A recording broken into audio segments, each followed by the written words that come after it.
बिस्मिल्लाहिर्रहमानिर्रहीम। अस्सलाम वालेकुम नाज़रीन, आप यूट्यूब चैनल देख रहे हैं। मैं इमरान खान हूँ। नाज़रीन, मुमकिन है कि हमारे यूट्यूब चैनल्स बंद हो जाएं और ये बिल्कुल मुमकिन है, ये हो भी सकता है, क्योंकि इस वक्त जो हुकूमत है उसके मफादात बहुत बढ़ते चले जा रहे हैं और पाकिस्तान के साथ दुनिया के और भी बहुत सारे ममालिक के मफादात बढ़ते चले जा रहे हैं। वैसे भी इसमें जो तरीक़ाकार इख्तियार किया गया है ये बड़ा भोंडा और बहुत अजीबोगरीब है। यूट्यूब को अप्रोच किया गया पाकिस्तान की गवर्नमेंट की जानिब से और साथ में एक फैसला भी मुंसलिक किया गया अदालत का, जिसमें 22 दिन की इंक्वायरी में यूट्यूब ने अदालत को ये मुतमईन कर दिया इंक्वायरी करने के बाद कि पाकिस्तान में 27 ऐसे यूट्यूब चैनल्स हैं जो पाकिस्तान के दुश्मन हैं, पाकिस्तान के ख़िलाफ़ बहुत हालात ख़राब करते हैं, पाकिस्तान के लिए बड़ी मुश्किलात पैदा करते हैं। बड़े लंबा चौड़ा एक जिस तरह के हमारे ऊपर मुकदमात होते थे वैसे ही है। यानी जैसे पहले मेरे ऊपर कोई 30 के करीब मुकदमात हुए गद्दारियों के, बगावतों के, जनाब मैंने कोई लड़ाइयाँ करवा दी हैं या कोई दहशतगर्दी कर दी है या उसको प्रमोट कर दिया, तो ये इस किस्म के पहले करते थे, वो सारे केस फारिग हो जाते थे। अभी जनाब इन्होंने अंदर खाते को 2 जून को इंक्वायरी शुरू की है FIA ने और 24 जून को अदालत से इन्होंने ऑर्डर ले लिया। तो 27 चैनल्स हैं जिनमें चीदा जो मैं आपको नाम बता देता हूँ, ये सिद्दीक जान साहब हैं, सबी काज़मी साहब हैं और ये मकबूल जान साहब हैं। इसके बाद जी इसमें नया पाकिस्तान चैनल है, मुतीउल्लाह जान साहब का है चैनल, असद तूर साहब का चैनल है, साबिर शाकिर साहब का चैनल है, इमरान खान साहब पाकिस्तान तहरीक इंसाफ वाले चेयरमैन, उनका अपना चैनल है, आफ्ताब इकबाल साहब का चैनल है, मुहित पीरज़ादा साहब का चैनल है, वजाहत सईद खान साहब का चैनल है और अब्दुल कादिर साहब का चैनल है। और यानी ये वो चैनल्स हैं जिनसे हुकूमत बहुत परेशान है। कुछ और चैनल भी हैं, इसमें मेरा चैनल भी है।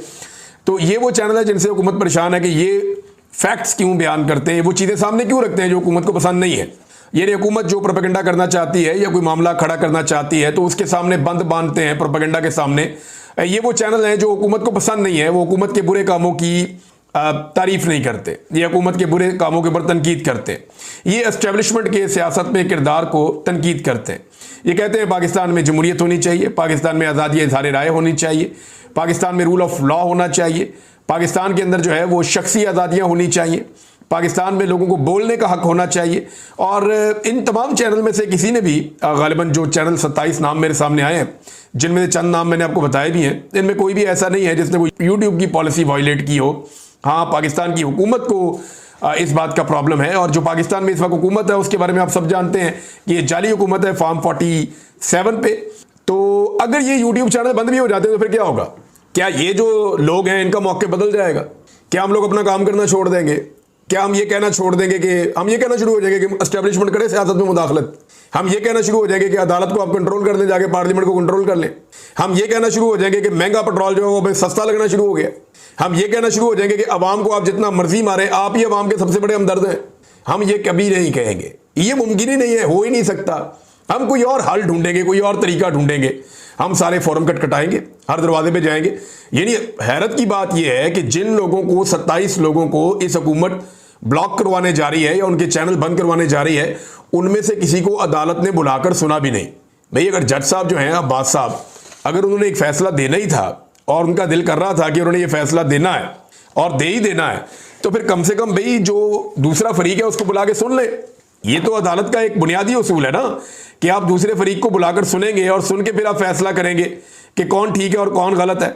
लेकिन यहां पे क्या हो रहा है कि दूसरे फरीक को बुला के सुना ही नहीं गया। मजिस्ट्रेट अब्बास शाह साहब ने ये यूट्यूब चैनल बंद करने के लिए जनाब ऑर्डर दे दिया, बड़ा तारीखी नौयत का ऑर्डर दे दिया।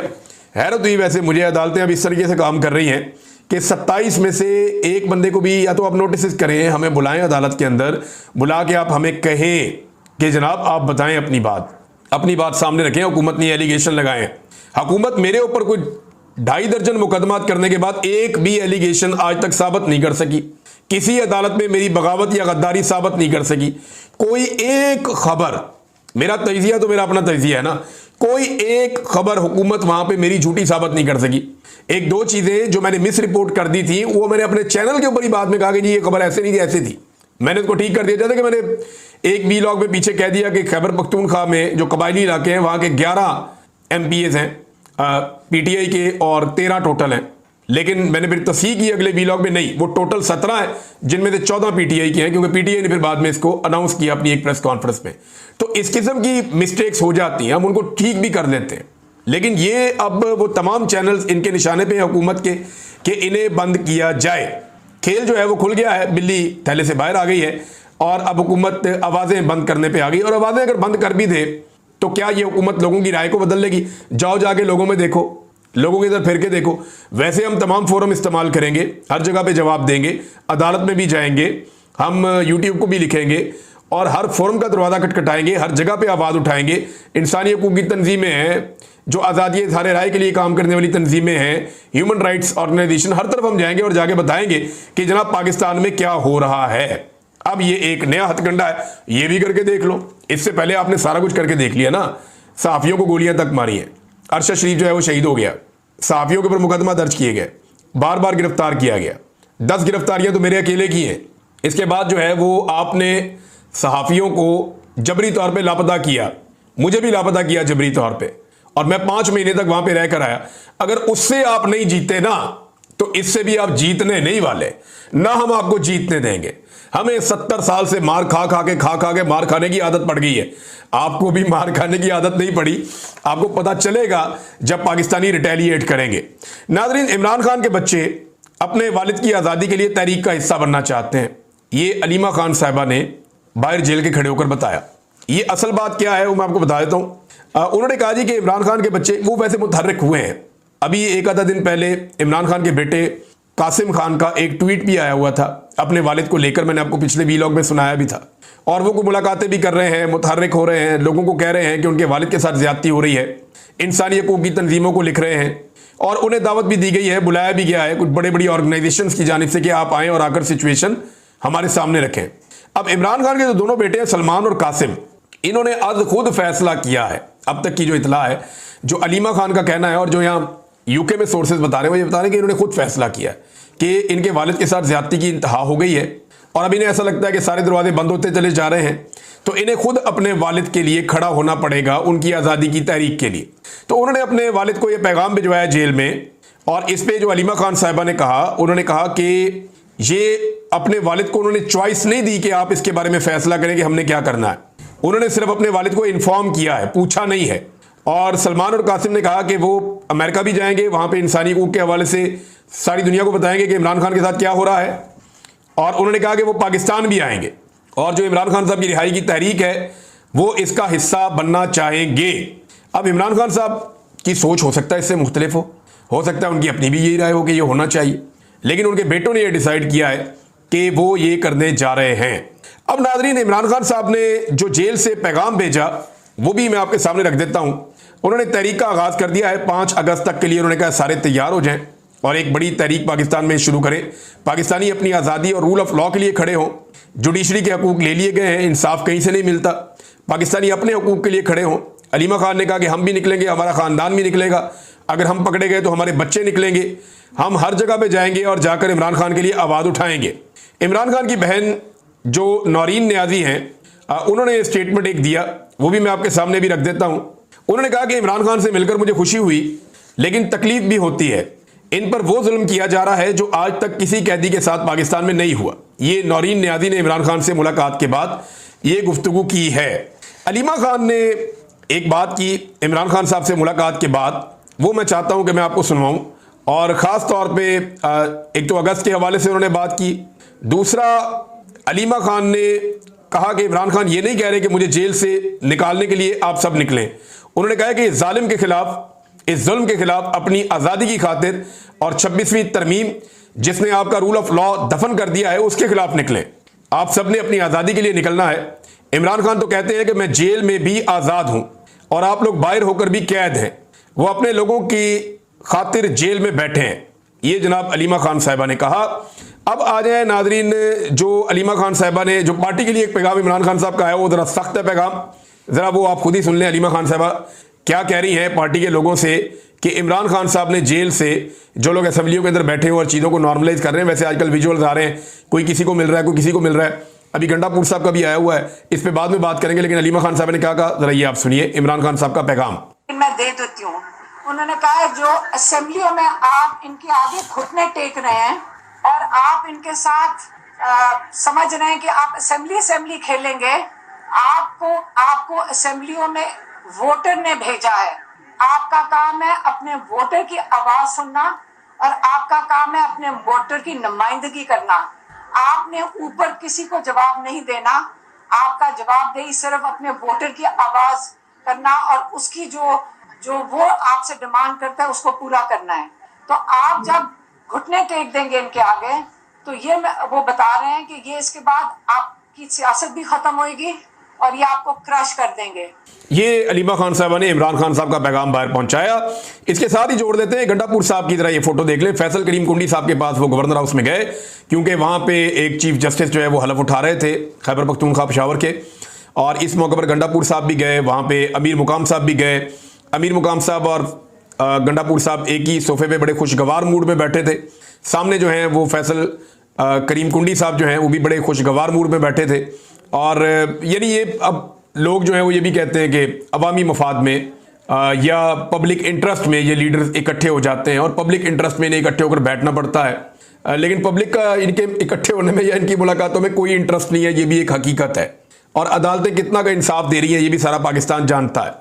तो जब इस तरह के विजुअल्स आते हैं ना, जहाँ पे गंडापुर साहब उन लोगों के साथ खुशगपियाँ मार रहे होते हैं या खुश हो रहे होते हैं जिन लोगों ने इमरान खान के ऊपर जुल्म और जबर को जवाब फराहम किया, जो लोग इमरान खान के साथ जुल्म और ज्यादती के हक में हैं, तो फिर लोग गुस्सा करते हैं, लोग रिएक्ट करते हैं। वो तमाम लोग रिएक्ट करते हैं जिनके लोग मारे गए हैं, वो तमाम लोग रिएक्ट करते हैं जिनके लोग जख्मी हुए हैं, वो तमाम लोग रिएक्ट करते हैं जो हज़ारों की तादाद में जेलों में बंद रहे हैं। तो उन्हें बुरा लगता है कि यहाँ पे अगर गंडापुर साहब ने जाना ही है तो कम से कम वो जाएं इस तरीके से कि उससे ये तासुर ना मिले कि यहाँ कोई बड़े ज़बरदस्त माहौल के अंदर कोई बड़ा इंजॉय हो रहा है। वो जो इंजॉयमेंट का तासुर है वो उसमें नहीं मिलना चाहिए। अब इसमें जो है वो तनकीद होती है और बार बार होती है। हालांकि गंडापुर साहब को बतौर वज़ीर आला हर जगह पे भी जाना भी होगा, लोगों से मिलना भी होगा, इंटरेक्शन भी करना होगा, गवर्नर से भी, वज़ीर आज़म से भी, सबसे मिलना उनका ज़रूरी है। लेकिन इमरान खान साहब जो हैं वो ज़रा एक हार्ड पोजीशन उन्होंने ली हुई है, और वो इसलिए भी कि वो जेल में, और वो अपनी क़यादत से भी ये तवक्को करते हैं कि वो भी एक हार्ड पोजीशन लेंगे क्योंकि उनका लीडर जेल में है। लेकिन वहाँ पे हम ये देखते हैं कि उतनी हार्ड पोजीशन लोग लेते नहीं हैं। कुछ लोग ये शिकवा करते थे और ताने देते थे इमरान खान को कि उसके बेटे खुद क्यों नहीं आते इमरान खान के लिए तहरीक चलाने के लिए, या इमरान खान के लिए उसके बेटे खुद क्यों आवाज़ नहीं उठाते, वो लोगों के बच्चों को क्यों इस्तेमाल करता है। अब इनका शिकवा दूर हो जाएगा। यानी जो लोग ये कहते थे कि इमरान खान खुद क्यों नहीं अपने बच्चों को लेकर आता, अब उसके बच्चों ने खुद ही फैसला कर लिया आने का। अब अगर उसके बच्चे आएंगे तो ये नया प्रोपेगेंडा करेंगे, ये कहेंगे लो जी ये तो पाकिस्तान के ऊपर कब्जा करने आ गए हैं, ये तो पाकिस्तान के लिए बाहर का पूरा मिशन लेकर आ गए हैं। हालांकि ना उन्होंने सियासत करनी है पाकिस्तान में, ना उन्हें पाकिस्तान की सियासत का कुछ पता है, वो सिर्फ अपने वालिद को जानते हैं और वो अपने वालिद के लिए आ रहे हैं। उनका मेरे ख्याल में सियासत से लेना देना कोई नहीं होगा, ना वो सियासी ट्रेनिंग कर रहे हैं, ना वो सियासत का हिस्सा है, ना उन्हें कोई ज़बान भी आती है यहाँ की, ना वो कभी यहाँ पे रहे, ना उनको यहाँ के कल्चर का पता है। हाँ, लेकिन ये अपने वालिद की आज़ादी के लिए एक तहरीक चलाने की कोशिश करेंगे और उसके लिए वो पाकिस्तान आएंगे। इससे पहले भी बहुत सारे लोग ओवरसीज पाकिस्तानी आते रहे हैं, लेकिन इमरान खान के बेटों के आने से एक फ़र्क तो पड़ेगा। सलमान और कासिम इस वक्त जो हैं वो 28 और 26 साल इनकी उम्रें हैं और ये नौजवान हैं, और दोनों बेटे जो हैं वो अपने वालिद के लिए अमेरिका में और पाकिस्तान में आकर तहरीक चलाने, आवाज़ उठाने के लिए कमर कस रहे हैं। अब देखते हैं कि क्या होता है। जो लोग पहले ताने देते थे वो आप किस तरह के ताने देंगे, क्योंकि यहाँ पे तो ये चलता है कि आटा गूंद दिए तो हिल्दी क्यों है। यानी कुछ भी कर ले, यहाँ लोग जो है वो जो तनकीद करने वाला उसने आप पे करनी ही करनी है। यानी इमरान खान साहब के मामले में ना एक बात बड़ी क्लियर है, या तो आप इमरान खान से उसको पसंद कर सकते हैं, उसकी पॉलिसीज को पसंद कर सकते हैं, उसकी बहादुरी की दाद दे सकते हैं, आप ये कह सकते हैं वाहिद आदमी है जिसने इतना शऊर कौम को दे दिया है, या तो आप उसे पसंद कर सकते हैं या आप उससे शदीद नफरत कर सकते हैं। आपके पास बीच का रास्ता इमरान खान ने नहीं छोड़ा। वो इतनी क्लैरिटी के साथ आया, इतना ब्लैक एंड व्हाइट के अंदर रहा, उसने कोई ग्रे एरिया रखा ही नहीं। इमरान खान ने वाज़े लकीर खींच दी, सीधी लकीर खींच दी कि इस तरफ मैं हूं और इस तरफ बाकी लोग हैं। अब या तो पाकिस्तानियों के पास ये ऑप्शन दिए वो इमरान खान के साथ खड़े हो, या वो इमरान खान से नफरत करें सख्त। बीच की लकीर इतनी बारीक है कि उस पर खड़ा होना मुमकिन नहीं है। लिहाजा इमरान खान साहब के हवाले से क्लैरिटी बहुत ज्यादा है। अब क्योंकि उन्होंने कुर्बानी बड़ी दी है और पाकिस्तानी जो है वो महसूस करते हैं कि शायद उनका दौर बेहतर था, ये दौर वो बहुत तबाही लेकर आया। जब रिजीम चेंज ऑपरेशन हुआ उसके बाद से लेकर अब तक अवाम का बड़ा ऑपरेशन हो रहा है, अवाम को सांस भी नहीं लेने दिया जा रहा। तो ऐसी सूरत हाल में इमरान खान साहब की हमायत बहुत बड़ी है पाकिस्तान में, बहुत बड़े पैमाने पे, बहुत बड़े पैमाने पे। और अब इस निज़ाम को ये लगता है कि शायद ये कुछ यूट्यूब चैनल चलते हैं, इसकी वजह से इमरान खान की पॉपुलैरिटी है, ये पब्लिक में शऊर है। और भाई 5 महीने तो मैं अंदर ही था, बहुत सारे यूट्यूब चैनल बंद थे। पब्लिक को शऊर तो तब भी था जब उन्होंने आकर सख्त पाबंदियों के बावजूद 8 फरवरी 2024 को वोट डाल के एस्टेब्लिशमेंट के माथे पे शिकस्त की मोहर लगा दी थी, तब भी था पब्लिक को शऊर। पब्लिक को शऊर आज भी है। बेफिक्र हो जाए आप, ये चैनल बंद भी हो गया ना तो काम नहीं रुकेगा, आवाज बंद नहीं होगी, आवाज बंद नहीं होगी, आप जो मर्जी कर लें। नाज़रीन, मारिंग बलोच साहबा के हवाले से एक अपडेट है, ये भी आप तक पहुंचानी है। इसकी भी बड़ी तकलीफ होती है पाकिस्तान की एस्टेब्लिशमेंट को कि मारिंग बलोच के बारे में बात क्यों की जाती है, और वो ये समझते हैं कि इसके बारे में बात नहीं होनी चाहिए। लेकिन तफसील मैं आपके सामने रख देता हूं। खबर है, खबर तो छुपाई नहीं जा सकती।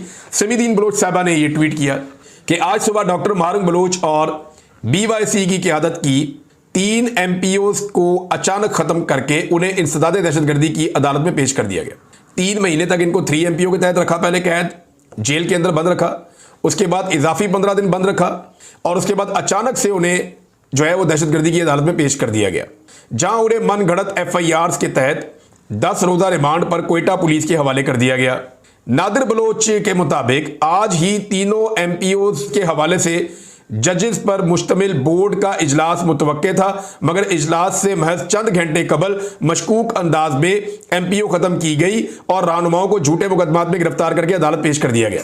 हुआ यह था कि जजेस पे बहुत प्रेशर आ रहा था कि भाई 3 MPO के तहत जब बंदे बंद किए जाते हैं तो 3 महीने के बाद इख्तियार खत्म हो जाता है, उसके बाद जजेस का बोर्ड बैठता है जो फैसला करता है। तो आज तो जजों ने इनको छोड़ देना था, और ये तो बड़ी सख्त ज्यादती इंतजामिया कर रही थी। DC भी फंस गया था, वहां की जितनी एस्टेब्लिशमेंट है, जो लोग हैं जो सारा निजाम चला रहे हैं, वो लोग फंस गए थे।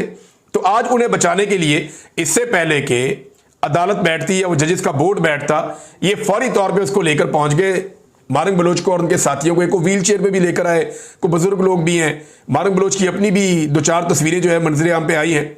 यह अमल ना सिर्फ कानूनी अमलदारी पर सवाल उठाता है, बल्कि सियासी कारकुनों के खिलाफ ताकत के नाजायज इस्तेमाल की अक्कासी भी करता है। तो नाज़रीन, ज्यादती दर ज्यादती पाकिस्तान में हो रही है। इस एस्टेब्लिशमेंट ने पाकिस्तान में जुल्म और जबर की वो कहानियां लिखी हैं कि पाकिस्तान के चारों मार्शल लॉ शर्मा जाएं। एक अनअनाउंस्ड मार्शल लॉ पाकिस्तान में ऐसा लगता है कि नाफिज है।